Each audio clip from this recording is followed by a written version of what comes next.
We talked a little bit offline. We got an election coming up. And a lot of people are, I guess the real question is really what's at stake during this election period.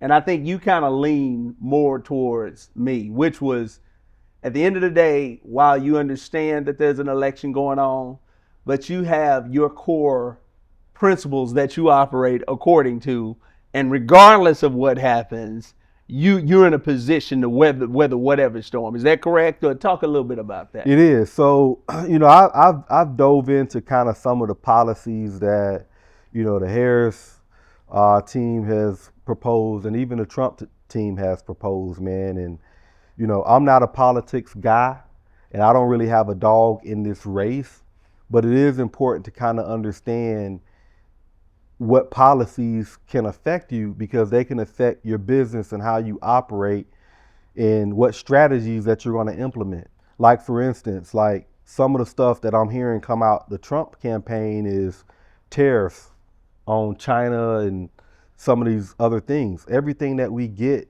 in the US as it relates to housing comes from overseas. I personally have connections in China where I'm buying windows and doors and stuff from China to save money from buying them here. So that can affect my business in a certain way.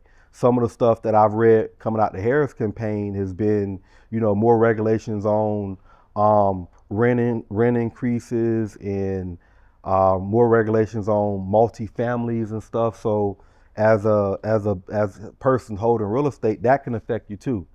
I try not to get so caught up in like the candidates and the stuff that they're proposing, because at the end of the day, we're never going to be in control of those things, but we can control what we do.